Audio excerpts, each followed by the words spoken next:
Well, welcome to the March California native plant garden tour, and we're starting to get into prime time. The poppies are out. Some of the plants are flowering, with many more to come. So let's get started with the tour for this month. Well, it isn't the end of March yet.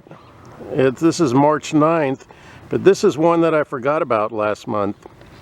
Started blooming the last half of February, and this is blue-eyed grass.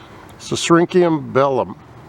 It's a nice plant, can take some moisture, smaller size as you can see, and it has a nice color this time of year. It'll pretty much bloom for a while, probably up into May, and then of course, like all the natives, depending on moisture.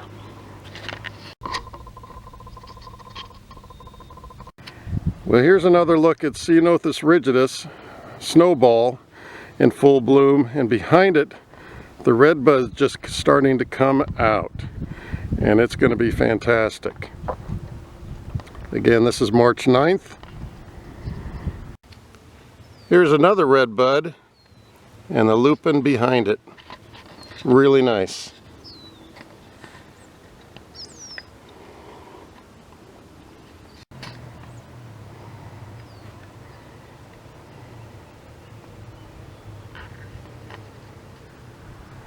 Of course, here's the red bud. We looked at that last time that's been mentioned, and it is just in full bloom. And it is fantastic. Soon it'll be leafing out, and the blooms will start to drop. It's some of the other red buds in the garden, that's already started happening, but I wanted to get a look at this. And the ever-present bush lupin in the background, Lupinus albifrons. The red bud is Circus occidentalis, is the scientific name. And this is bee's bliss. We looked at it a month or two ago. I incorrectly stated as the cross is wrong. The cross is Salvia sonomensis and another salvia, maybe Clevelandii, not Salvia appiana. So it is a hybrid, aggressive spreader. This is one plant, but it is really a fantastic plant and covered in blooms. Maybe you can hear the bees on it. And they are everywhere.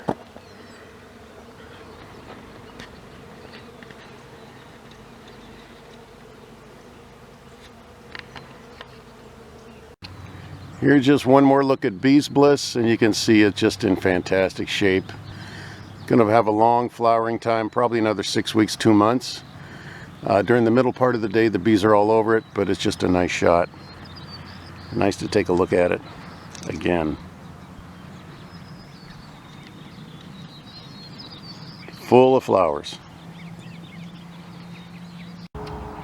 Okay, we're going to stick with the sages, and that's the genus Salvia, and this is hummingbird sage, Salvia spathicea. You can see the flower stalks are starting, and if you're looking for a plant that attracts hummingbirds, true to its name, the hummingbird sage is a good one to start with. It's easy to grow. It'll bloom for a long time, depending on moisture. And it's a great plant to start with if you're just getting familiar with native plants.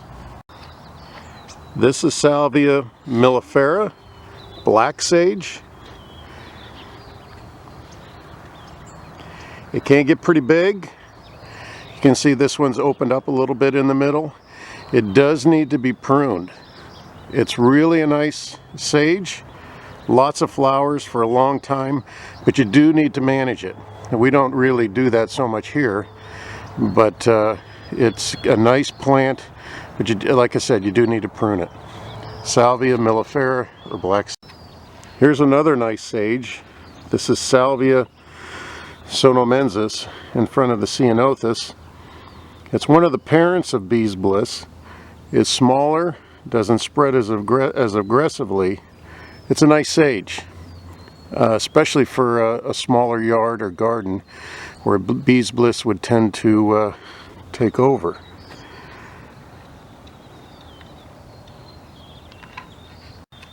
Here's another plant of it, Salvia sonamensis, or creeping sage. Smaller plant, and you can see this is a few years younger. It's only 3 years old, I think. And a smaller sage, lots of flowers. Really a nice looker. Well, let's take a look at some other plants. This is Huchera maxima, island alum root. And this is one of the few ones we have that like shade. And this gets garden water, so irrigated 2 or 3 times a week. It's got a good bloom going on this year, as you can see. And it does like shade, does not like full sun. So if you've got a shady spot, this is a nice one to have. Well, this is columbine, Aquilia famosa. It's a nice plant. This one we grow in shade. It's on the east side of the house, and the flowers are just fantastic. This one we give garden water. It's on the sprinklers or the drip system, like the ornamental plants. And this is really adaptable to that type of conditions if that's what you have. We took a look at this a few months ago. The scientific name is Celia actini, mountain bush sunflower, and it looked like it had a lot of sticks on it, and the vegetation was just starting. And you can see by the end of March, the plant's filling out, and there'll be blooms, I don't know, in a month or so, 6 weeks.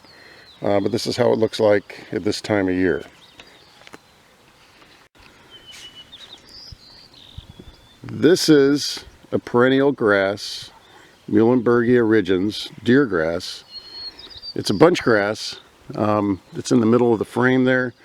Has kind of spiky things going up, and it's a nice accent plant.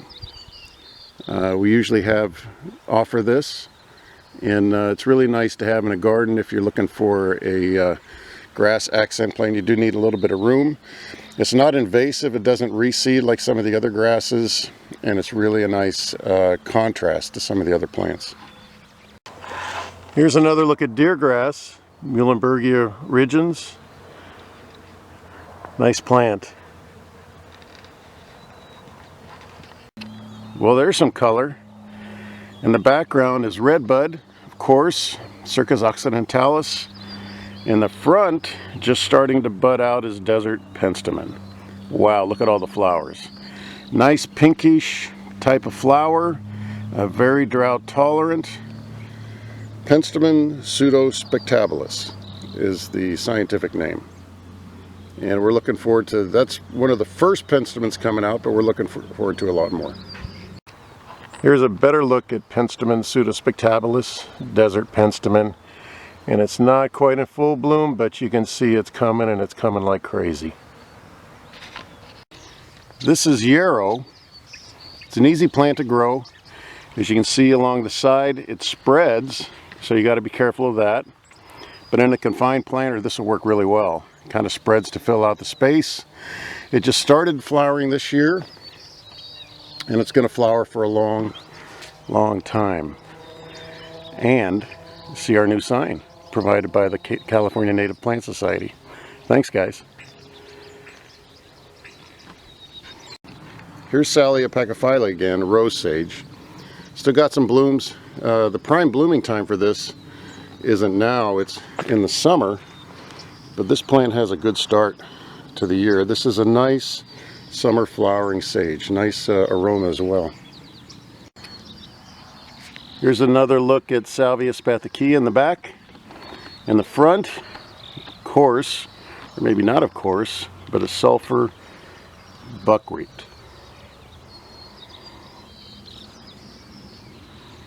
Erogenum umbulatum. And this is just starting. There's 3 of them in the garden. And these are just like a bright yellow pincushion. You can see the ones on the top, and then the ones on the side closer to us will start blooming pretty soon. Usually blooms for about 2 months. Really popular plant. This is a Penstemon we visited a few months ago. This was a volunteer and a cross between, I think, Heterophorus and Spectabilis. Nice color. As we hoped, it's continued flowering and is one of the earlier flowering Penstemons. We'll see how persistent it is, how well it survives, and how well it does this year. It did get attacked by aphids, excuse me, and you can see some of the leaf curls and my cat in the background. And but it's grown out of that. We don't spray for anything, and natural predators take care of the aphids after a while, and then the plant continues to grow. Nice Penstemon. We'll keep track of it as we go through the year. Well, I'm going to show you two plants. They're both Penstemon spectabilis. This one, Penstemon spectabilis, is a great Penstemon. Flowers for a long time. It's a large Penstemon, as you can see. This one's pretty big. This one, I want to show you the difference between pruning something like this and not pruning it. This plant got pretty big. We got, I think, 2.5, 3 inches of rain, and it kind of collapsed and opened up a little bit. It's going to be fine. It just doesn't look as nice. So let's take a look at one we did prune, and you can see it has a much nicer shape. It's not as big of a plant, and structurally it looks much nicer. Didn't open up with the big rain. I want to show you this hummingbird sage. At the nursery we have two types. One is the Los Paletus selection, and that's lower growing, more aggressively spreading. This is another variation, and it is the same species, just a little bit bigger. I call it hummingbird sage extra large, or salvia spathicea extra large. It grows taller. This one is about 2 foot high, maybe to 2.5 it'll get, and it doesn't spread nearly as aggressively, which is nicer for some gardens. So we started offering this, and it'll have flowers that are just as nice. Attracts hummingbirds, and it's in the middle between the sage in the foreground and the Penstemon in the background. So I think you can see it. It's got the hummingbird sage spiky flower things. The flowers aren't out yet, just the spikes are up. So something to keep track of a little bit. I wanted to show you this poor plant. This is Salvia brandegii. We don't offer this in the nursery quite yet, waiting to see how it does. And this is another example of a plant that collapsed with 2.5 inches of rain on it. It didn't have quite the structure we needed. We'll see what happens to it. It should be fine. I think this is kind of normal behavior. And a lot of these sages are grown in areas where they get better treatment than they do in their normal habitat, so they get bigger and weightier than they usually do, and they're really not meant to hold up that structure. But this had a nice, beautiful, upright plant, and then after 2.5 inches of rain, it's pretty much laying on the ground. It looks like a ground cover. So just something interesting to take note of. Like I said, we don't offer this in the nursery. We may at some point, if we can figure out how to grow it better. It does have nice flowers, but the plant behavior isn't so hot. This is Trichostemma lanatum, woolly blue curls. And this is a plant we've looked at before. And you can see it's still flowering, but it has a lot of new vegetative growth. And we'll look for a lot more to come from this one, woolly blue curls. Behind woolly blue curls is black sage, and it's kind of a nice shot of the black sage. So we'll take a look at the flowers on that as well. And a nice shot of the garden. Iris deGlaciana, lower right. In the back, Yankee Point, the Ceanothus we saw. Upper right, Penstemon heterophilus next to the fence. And you can just see the deergrass, pokey seed spikes coming up on the other side of Yankee Point. And of course you can see a hint of concha in the background. Kind of a nice look at the garden. Well, that's it for the month. I probably forgot something, but we'll catch on about it next month. We got the Ceanothus this month. We're looking at the lupin, probably for the final time, maybe have a little flowers next month. Can already see the seed pods developing on it. As we look across the garden, there's of course the redbud, the rock cress lower to the right, and you can see a little bit of the desert Penstemon. The taller Ray Hartman in back, nice view of the garden, and of course the poppies. As you can see, the oaks are leafing out now. That's a little oak right there. I think it's valley oak, Quercus lobata. And we have a few of those volunteers. We used to have a big tree on the property, so we still have the babies from that tree. So I hope you enjoyed the garden tour this month. We'll keep track of it. April proves to be a very busy month for the native garden. And we'll catch up with you next month.